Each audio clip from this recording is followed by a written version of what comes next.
Bon, enfin, je l'ai suivi avec beaucoup d'intérêt, mais j'ai relevé beaucoup de contradictions entre lui et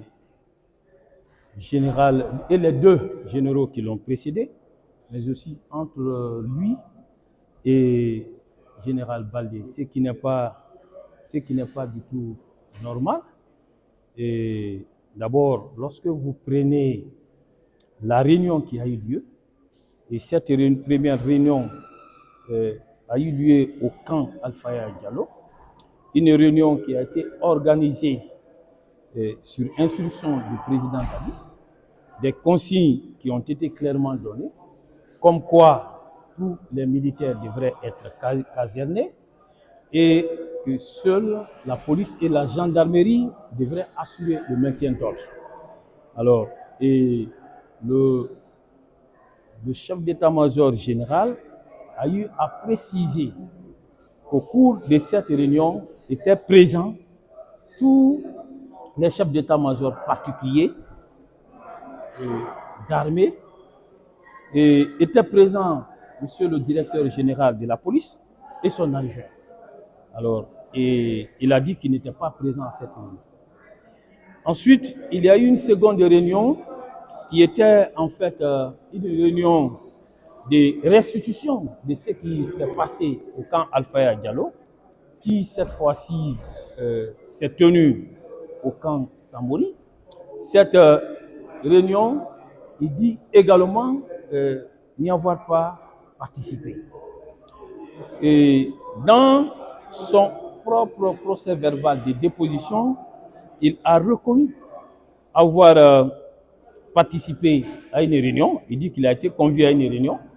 Et dans son procès verbal là, du début jusqu'à la fin, il n'a pas dit que cette réunion-là n'aurait pas eu lieu. Mais à la barre, il dit non, il a été invité et que quand il est rentré au camp, il a reçu un appel du général Bafoué et que finalement, il n'a pas participé à cette réunion. Donc, il s'agit là autant de contradictions que j'ai relevées et autour desquelles j'ai eu à poser des questions. Mais aussi, je relève que il est regrettable que le traitement des corps, tel que ça s'est passé, que cela soit contraire aux règles de procédure pénale au moment des faits. Vous voyez, c'est la police qui est intervenue et sur instruction de son directeur général, et elle est venue s'occuper de la scène du crime. Et le procureur a été mis à l'écart, le procureur compétent. Ça, c'est vraiment dommage que ça se passe comme ça. Et il y a eu, est-ce qu'il y a eu des manipulations ou pas? On peut légitimement dire que oui, il y a eu des manipulations. La loi est claire, l'article 72 du Code de procédure pénale applicable au moment des faits, ce texte est clair. En cas de découverte d'un cadavre, il doit être procédé à une autopsie. Et l'OPJ qui intervient doit obligatoirement en informer monsieur le procureur de la République compétent et immédiatement avant de procéder à toute constatation. Alors, et la loi dit qu'en l'espèce, il faut aussi une autopsie. Mais aucun médecin légiste n'est intervenu pour procéder à une quelconque autopsie. Mais c'est monsieur le directeur général qui, sur ses instructions, a eu à faire intervenir son directeur central. C'est encore lui qui, sur ses instructions, a demandé à ces derniers de venir avec toute l'équipe technique. Mais quoi qu'il en soit, qu'il s'agisse du directeur central, qu'il s'agisse de cette prétendue équipe technique, alors ils ne sont tous que des officiers de police judiciaire. Et pour pouvoir procéder à l'autopsie, on devrait faire appel à un homme de l'art, à une personne qualifiée, en l'espèce à un médecin légiste. Alors, il est regrettable que cela n'ait pas été le cas.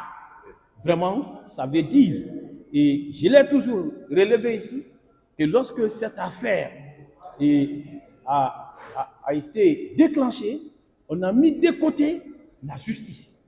On a fait intervenir que des personnes qui n'avaient pas qualité. C'est l'armée qui avait la même mise sur toutes les opérations d'enquête.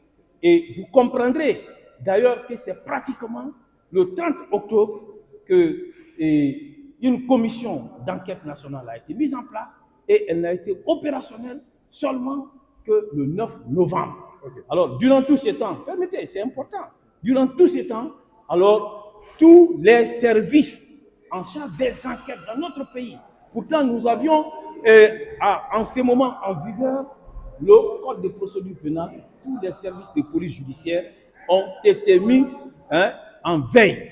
Pourquoi? Qu'est-ce qu'on cache? Maître, on aimerait aussi vous entendre de manière brève sur la déposition faite par le général Ansoumane Camara. Certains, au niveau du bloc des accusés, les avocats ont pensé qu'à un certain moment, il a voulu couvrir votre client, compte tenu d'une certaine amitié. D'autres disaient que c'est parce que quand il a été auditionné, votre client n'était pas là, mais c'est son retour qui aurait fait changer sa version de fait. Quelle est votre position par rapport à la déposition faite par le général Ansoumane Camara? Bon, ma position, je l'ai exprimée hier à l'audience. Et Ansoumane Bafoué, comme tant d'autres, comme des victimes elles-mêmes, alors, avait cru et que M. Boubacar Diakité serait le coupable tout fait. On le prenait pour le coupable tout fait. Tout le monde le chargeait. Et à tort. Et vous avez compris à travers des leaders politiques qui ont comparu ici et qui sont victimes, au même titre que d'autres victimes, qui avec le recul, avec le temps, ont compris qu'ils avaient accusé à tort M. Boubacar Diakité d'Itoumba et sont venus faire des témoignages très édifiants en sa faveur. Alors, je crois que, comment il s'appelle, Ansoumane Camara Bafoué, alors, était allé à la même école de falsification des faits. Alors, c'est pourquoi, quand il est intervenu le premier jour, il a dit ce qu'il a vu. Et je crois ce qui est important. Alors, il n'a rien dit qui puisse asseoir une quelconque responsabilité pénale de notre client. Parce que relativement aux infractions qui nous sont reprochées, alors il ne l'a vu commettre aucune de ces infractions.